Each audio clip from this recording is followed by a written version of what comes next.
Hello সবাইকে, কেমন আছো সবাই? আশা করছি সবাই খুব ভালো আছো আর আমিও ভীষণ ভালো আছি।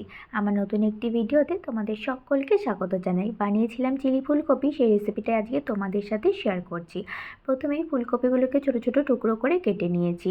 এবার গরম জল করে নিয়েছিলাম, তাতে দিয়ে দিয়েছি অল্প পরিমাণে লবণ, তারপরে ফুলকপিগুলোকে দিয়ে হালকা ভাপ দিয়ে নিয়েছি। এরপর ফুলকপিগুলোকে ভালো করে ঝরঝরিয়ে একটা বোলের মধ্যে নিয়ে নিয়েছি। অ্যাড করেছি লবণ, গোলমরিচ গুঁড়ো, অল্প একটুখানি চিলি ফ্লেক্স, অল্প পরিমাণে দিয়েছি কাশ্মীরি লঙ্কা গুঁড়ো, দিয়েছি ডার্ক সয়া সস আর দিয়েছি 4 চামচ মতো কর্নফ্লাওয়ার। ভালো করে মিশিয়ে নিয়েছি। এবার কড়াইতে সাদা তেল গরম করে ফুলকপিগুলোকে বেশ লাল লাল করে ভেজে তুলে নিয়েছি।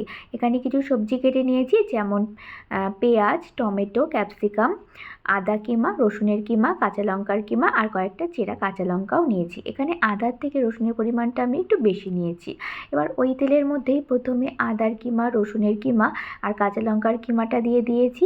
একটু নেড়েচেড়ে নিয়ে অ্যাড করে দিয়েছি পেঁয়াজ এবং ক্যাপসিকামটা, দিয়ে দিয়েছি লবণ আর গোলমরিচ গুঁড়ো। ভালো করে কয়েক মিনিট ধরে ভেজে নিয়েছি, তবে বেশি কিন্তু ভাজবো না, তাহলে সবজিগুলোর ক্রাঞ্চিনেসটা নষ্ট হয়ে যাবে। এরপরে অ্যাড করে দিয়েছি টমেটো আর চেরা কাঁচা লঙ্কা। ভালো করে মিশিয়ে নিয়েছি। টমেটোটা একদমই বেশিক্ষণ ভাজবো না, তাহলে কিন্তু একদম গলে যাবে। এরপর অ্যাড করে দিয়েছি ডার্ক সয়া সস আর গ্রিন চিলি সস। এই সময় গ্যাসের ফ্লেমটা হাইতেই রেখেছি। ভালো করে মিশিয়ে নিয়েছি। তারপরে দিয়েছি পরিমাণ মতো টমেটো সস, সেটাও ভালো করে মিশিয়ে নিয়েছি। এরপর অ্যাড করে দিয়েছি কিন্তু পরিমাণ মতো জল। গ্যাসের ফ্লেমটা হাইটে রেখেছিলাম। এরপর গ্রেভিতে ফুট ধরলে ভেজে রাখা ফুলকপিটা অ্যাড করে দিয়েছি। কয়েক মিনিট ভালো করে নেড়েচেড়ে মিশিয়ে নিলেই কিন্তু রেডি হয়ে যাবে দুর্দান্ত স্বাদের চিলি ফুলকপি। সার্ভ করে নিয়েছি। ওপর থেকে রোস্টেড সাদা তিল আর ধনেপাতা কুচি ছড়িয়ে দিয়েছি। এইভাবে পরিবেশন করলে কিন্তু ডিনার টেবিলটা জাস্ট জমে যাবে। তোমরাও এই রেসিপিটা একবার ট্রাই করে দেখো, আশা করছি তোমাদেরও ভালো লাগবে।